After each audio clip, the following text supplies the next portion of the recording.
God dropped something heavy in Genesis. Let's unpack it. Today, we're not talking about dreams or destiny. We're talking about revival. This episode is called Back to Bethel, when revival starts at rock bottom. Because sometimes God lets the chaos happen just to get you to return to the place you left him. Let's talk about it. Last time, we sat in the trauma of Dinah's story. We watched Jacob go quiet, we watched his sons explode in violence, and we saw a family spiraling under the weight of unspoken pain and unchecked rage. Jacob, the patriarch, the chosen one, was lost in his own house. But then, God shows up. In the middle of Jacob's fear, when the consequences were catching up, God speaks. Get up, go to Bethel, settle there. No debate, no delay, just go. And Jacob listens. Why? Because sometimes the only time we hear God clearly is when we've hit rock bottom. Let's be real. Some of us only started praying again when everything broke.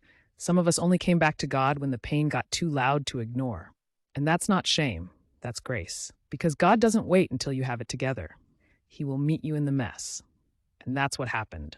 Jacob experiences a personal revival, and then he leads his family into one too.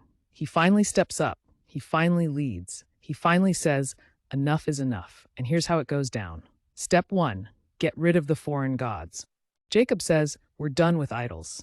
Even Rachel, his favorite wife, had been secretly carrying her father's household gods for 20 years. But Jacob says, no more. If we're going to follow God, it has to be for real. Step 2, purify yourselves. This isn't just about stuff, it's about the soul. Get the junk out. Confess the sin. Come clean. Purification means repentance, and repentance means change. Step 3, change your clothes. It's symbolic. New garments, new identity. Like a judge putting on a robe, this isn't just about appearance. It's about stepping into a new position with authority and purpose.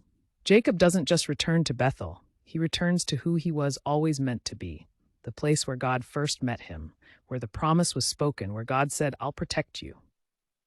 I'll multiply you. I'll bring you back here. And even though it took 20 years, even though Jacob detoured, delayed, and doubted, God never changed his mind. That's the good news right there. The promise didn't die, it just waited. Waited for Jacob to return. Waited for Jacob to rise. Waited for Jacob to stop surviving and start leading. So Jacob goes back, he builds the altar, and God shows up again. Not with new words, but with the same promise he spoke before. Because God doesn't move on when you mess up. He just waits until you're ready to come home. And when you do, he reminds you of who you really are. Your name is Israel now. You're still chosen. The blessing still stands. So if you've wandered, if you've been silent in a storm you were meant to lead through, if you felt like you forfeited your purpose, here's your reminder. Go back to Bethel, back to the place where God met you, back to the altar, back to the voice that called you before everything fell apart, because God hasn't forgotten what he spoke. The promise is still alive.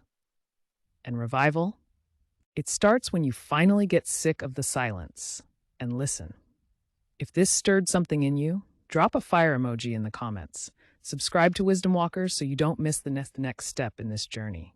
Share this with someone who needs to know it's not too late to return. Because sometimes revival doesn't start in church. It starts when you hit the floor and finally look up. This is Wisdom Walkers.